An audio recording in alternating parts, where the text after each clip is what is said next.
嗨，各位朋友，海外购买呼吸机要小心点啊！现在大家网络都很方便，有的人他就对比价格，一看国内这个呼吸机价格这么高，国外价格又比较便宜，那我干脆通过海外代购的形式来买呼吸机，行不行？理论上是可以的，我们每年都能碰到好几个用户海外买了呼吸机，但是海外买呼吸机的问题在哪儿呢？不出问题。你带的好，这个是可以的，挺好的。但是问题在哪里呢？你海外买呼吸机，虽然说省了点钱，但是你后面的问题没人帮你解决。今天上午有一个用户就跟我说了，他说我网上代购的，让人家买了一个费雪派克的呼吸机，结果开机就出现报错了，什么问题？我看了一下那个错误代码。应该就是电机故障了，新买一个机器电机就故障。这个问题如果是在我们这里买的呼吸机很简单，直接找厂家换一个新的就完事儿了。但是你海外代购的，你去找海外的商家，我认为不是不行，但是周期会比较长，因为海外的商家其实靠谱还是比较靠谱的，但是海外的工作节奏是慢的，它是有双休的，它是8小时的。你发邮件过去，他能不能看到？看到之后，他的反馈、他的反应怎么样？正常正规的商家肯定会给你质保，但是周期会比较长，就跟国外看病一样的，都要预约，然后时间周期拉的比较长，碰到双休日、节假日都延后的。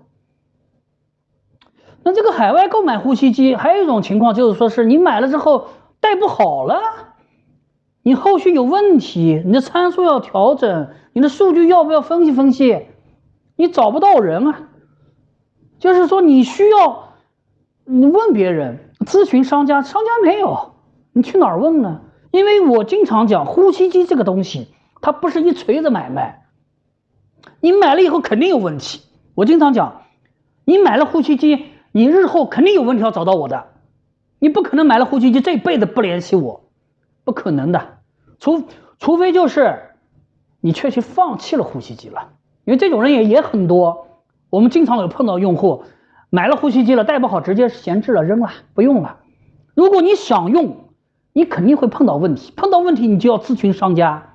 我们为什么不断的强调这个呼吸机跟家用电器跟手机消费电子的差别呢？因为它有售后服务啊，它有支持啊，你不可能买了没有问题，不可能的。所以说大家海外购买呼吸机一定要小心一点，尽量不要贪图省那么几个钱，然后搞得又折腾个半天，解决不了问题，自己的问题也没解决，还搞得心情很糟糕。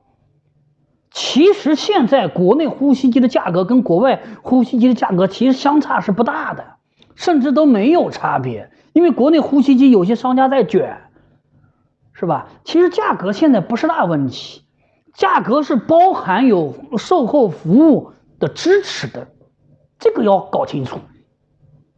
呼吸机它不是家用电器，再强调一遍。好了，今天就跟大家分享到这里，我是呼吸机匠人岳哥，谢谢大家。